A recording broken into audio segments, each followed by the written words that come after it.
ನಮಸ್ಕಾರ ಸ್ನೇಹಿತರೆ, ಎಲ್ಲರಿಗೂ ಟ್ರೆಂಡ್ ವಿತ್ ನಾಲೆಜ್ ಯೂಟ್ಯೂಬ್ ಚಾನೆಲ್ಗೆ ಸ್ವಾಗತ. ಇವತ್ತಿನ ಒಂದು ವಿಡಿಯೋದಲ್ಲಿ ನಾವು ಕಿತ್ತೂರು ರಾಣಿ ಚೆನ್ನಮ್ಮ ವಿಶ್ವವಿದ್ಯಾಲಯ ಬೆಳಗಾವಿ BA ಸಮಾಜಶಾಸ್ತ್ರ ವಿಭಾಗ ಪ್ರಥಮ ಸೆಮಿಸ್ಟರ್ ಅಂದರೆ ಫಸ್ಟ್ ಸೆಮಿಸ್ಟರ್ನ ಸಮಾಜಶಾಸ್ತ್ರದ ಪಠ್ಯಕ್ರಮವನ್ನು ನೋಡ್ತಾ ಇದ್ದೀವಿ. ಈ ಒಂದು ವಿಡಿಯೋ ನಿಮಗೆ ತುಂಬ ಉಪಯುಕ್ತವಾಗಿರುವಂತಹ ವಿಡಿಯೋ. ಇದೇ ರೀತಿ ವಿಡಿಯೋಗಳಿಗಾಗಿ ಚಾನಲ್ನ ಸಬ್ಸ್ಕ್ರೈಬ್ ಮಾಡಿಕೊಂಡು ಬೆಲ್ ಐಕಾನ್ನ ಕ್ಲಿಕ್ ಮಾಡಿ. ಅದೇ ರೀತಿ ನಿಮಗೆ ಮುಂದೆ ಯಾವ ಒಂದು ಸಬ್ಜೆಕ್ಟ್ ಮೇಲೆ ವಿಡಿಯೋಸ್ ಬೇಕು ಅನ್ನೋದನ್ನು ಕೂಡ ಕಮೆಂಟ್ ಮೂಲಕ ತಿಳಿಸಿ. ಲೈಕ್, ಶೇರ್, ಕಮೆಂಟ್ ಮಾಡಿ ಅಂತ ಹೇಳ್ತಾ ಬನ್ನಿ ಹಾಗಿದ್ರೆ ವಿಡಿಯೋನ ಶುರು ಮಾಡೋಣ.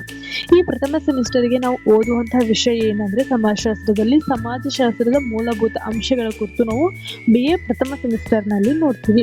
ಅದರಲ್ಲಿ ಘಟಕ 1 ಸಮಾಜಶಾಸ್ತ್ರಕ್ಕೆ ಪರಿಚಯ.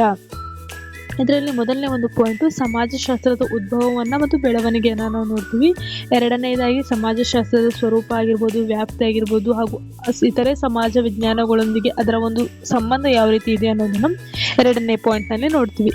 ಮೂರನೇದಾಗಿ ಸಮಾಜಶಾಸ್ತ್ರಜ್ಞದ ಪಿತಾಮಹರು ಅಗಸ್ಟ್ ಕೋಮ್ಟ್ ಆಗಿರ್ಬೋದು, Herbert Spencer, Emil Durkheim, Max weber ಇವರು ಈ ಸಮಾಜಶಾಸ್ತ್ರದ ಬೆಳವಣಿಗೆಗೆ ಉಗಮಕ್ಕೆ ಯಾವ ರೀತಿ ಕೊಡುಗೆಯನ್ನು ನೀಡಿದ್ದಾರೆ ಅನ್ನೋದನ್ನು ನಾವು ಮೂರನೇ ಪಾಯಿಂಟ್ನಲ್ಲಿ ನೋಡ್ತೀವಿ.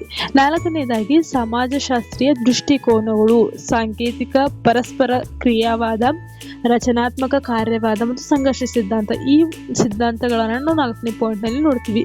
ಇದಿಷ್ಟನ್ನು ನಾವು ಒಂದನೇ ಘಟಕದಲ್ಲಿ 4 ಅಂಶಗಳನ್ನು ಓದ್ತೀವಿ. ಇನ್ನು ಘಟಕ 2 ಸಮಾಜಶಾಸ್ತ್ರದ ಮೂಲಭೂತ ಪರಿಕಲ್ಪನೆಗಳು. ಇದರಲ್ಲಿ ಮೊದಲನೇ ಒಂದು ಪಾಯಿಂಟು ಸಮಾಜ, ಸಮುದಾಯ ಮತ್ತು ವಲಸೆ ಸಮುದಾಯದ ಕುರಿತು ನಾವು ನೋಡ್ತೀವಿ. ಎರಡನೇದಾಗಿ ಸಾಮಾಜಿಕ ರಚನೆ ಮತ್ತು ಸಾಮಾಜಿಕ ಗುಂಪುಗಳ ಕುರಿತು ಓದ್ತೀವಿ. ಮೂರನೇದಾಗಿ ಸಾಮಾಜಿಕ ಶ್ರೇಣೀಕರಣ ಮತ್ತು ಸಾಮಾಜಿಕ ಚಲನಶೀಲತೆಯ ಕುರಿತು ನೋಡ್ತೀವಿ. ನಾಲ್ಕನೇದಾಗಿ ಸ್ಥಾನಮಾನ ಮತ್ತು ಪಾತ್ರ, ಅಧಿಕಾರ ಮತ್ತು ಪ್ರಭುತ್ವ. ಈ 4 ಒಂದು ಅಂಶಗಳನ್ನು ನಾವು ಈ ಎರಡನೇ ಘಟಕದಲ್ಲಿ ನೋಡ್ತೀವಿ.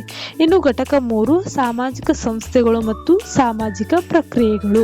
ಇದರಲ್ಲಿ ಕುಟುಂಬ ಮತ್ತು ವಿವಾಹದ ಕುರಿತು ಓದ್ತೀವಿ. ಬಂಧುತ್ವ, ವಂಶಾವಳಿ ಮತ್ತು ವಂಶ ಪಾರಂಪರ್ಯದ ಕುರಿತು ಓದ್ತೀವಿ. ಮೂರನೇದಾಗಿ ಧರ್ಮ, ಆರ್ಥಿಕತೆ, ರಾಜಕೀಯ ಮತ್ತು ಶಿಕ್ಷಣದ ಕುರಿತು ಓದ್ತೀವಿ. ನಾಲ್ಕನೇದಾಗಿ ಸಾಮಾಜಿಕ ಕ್ರಿಯೆಗಳು ಮತ್ತು ಅವುಗಳ ಪರಸ್ಪರ ಸಂಬಂಧಗಳ ಕುರಿತು ಈ ಮೂರನೇ ಘಟಕದಲ್ಲಿ ನಾವು ನೋಡ್ತೀವಿ. ಇನ್ನು ಘಟಕ 4 ಸಂಸ್ಕೃತಿ ಮತ್ತು ಸಾಮಾಜೀಕರಣ. ಇದರಲ್ಲಿ ಮೊದಲನೇ ಒಂದು ಪಾಯಿಂಟು ಸಂಸ್ಕೃತಿ, ಅದರ ಅಂಶಗಳನ್ನು ನೋಡ್ತೀವಿ. ಒಂದು ಸಂಸ್ಕೃತಿ ಮತ್ತು ನಾಗರಿಕತೆ ನಡುವಿನ ಸಂಬಂಧ ಏನಿದೆ ಅನ್ನೋದನ್ನು ನಾವು ಮೊದಲನೇ ಪಾಯಿಂಟಲ್ಲಿ ನೋಡ್ತೀವಿ. ಎರಡನೇದಾಗಿ ಸಾಂಸ್ಕೃತಿಕ ವಿಳಂಬ ಮತ್ತು ಸಾಂಸ್ಕೃತಿಕ ಆಘಾತ, ಸೈಬರ್ ಸಂಸ್ಕೃತಿ. ಸಾಂಸ್ಕೃತಿಕ ವಿಳಂಬ ಅಂದರೆ ಏನು ಅಥವಾ ಸಾಂಸ್ಕೃತಿಕ ಆಘಾತ ಅಂದರೆ ಏನು ಅಂದರೆ ಸೈಬರ್ ಸಂಸ್ಕೃತಿ ಎಂದರೆ ಏನು ಅಂತ ಎರಡನೇ ಪಾಯಿಂಟಲ್ಲಿ ನೋಡ್ತೀವಿ. ಮೂರನೇದಾಗಿ ಸಾಮಾಜೀಕರಣ, ಅದರ ಹಂತಗಳನ್ನು, ವಿಧಗಳನ್ನು ಮತ್ತು ಮಾಧ್ಯಮಗಳನ್ನು ನಾವು ಮೂರನೇ ಪಾಯಿಂಟ್ನಲ್ಲಿ ನೋಡ್ತೀವಿ. ನಾಲ್ಕನೇದಾಗಿ ಜಾರ್ಜ್ ಹರ್ಬರ್ಟ್ ಮೀಡ್ ಅವರ ಮತ್ತು ಚಾರ್ಲ್ಸ್ ಹಾರ್ಟನ್ ಕೂಲಿ ಅವರ ಮತ್ತು ಸಿಗ್ಮಂಡ್ ಫ್ರಾಯ್ಡ್ ಅವರ ಒಂದು ವಿಚಾರಗಳನ್ನು, ಸಂಸ್ಕೃತಿಯ ಕುರಿತು ವಿಚಾರಗಳನ್ನು ನಾವು, ಸಂಸ್ಕೃತಿ ಮತ್ತು ಸಾಮಾಜೀಕರಣದ ಕುರಿತು ಇವರ ವಿಚಾರಗಳನ್ನು ನಾವು 4ನೇ ಅಂಶದಲ್ಲಿ ತಿಳ್ಕೊತೀವಿ. ಇದಿಷ್ಟು ಘಟಕ 4ರಲ್ಲಿ ನಾವು ನೋಡ್ತೀವಿ. ಇನ್ನು ಘಟಕ 5 ಸಾಮಾಜಿಕ ನಿಯಂತ್ರಣ ಮತ್ತು ಸಾಮಾಜಿಕ ಬದಲಾವಣೆ. ಇದರಲ್ಲಿ ಮೊದಲನೇ ಒಂದು ಪಾಯಿಂಟು ಸಾಮಾಜಿಕ ನಿಯಂತ್ರಣ ಮತ್ತು ಅದರ ರೂಪಗಳನ್ನು ನೋಡ್ತೀವಿ. ಅದೇ ರೀತಿ ಸಾಮಾಜಿಕ ಬದಲಾವಣೆ ಮತ್ತು ಅದರ ಅಂಶಗಳನ್ನು ನೋಡ್ತೀವಿ. ಮೂರನೇದಾಗಿ ವಿಕಾಸ ಮತ್ತು ಪ್ರಸರಣದ ಕುರಿತು ನೋಡ್ತೀವಿ. ನಾಲ್ಕನೇದಾಗಿ ಅಭಿವೃದ್ಧಿ, ಸ್ಥಳಾಂತರ ಮತ್ತು ಪುನರ್ವಸತಿಯ ಕುರಿತು ನಾವು ನೋಡ್ತೀವಿ.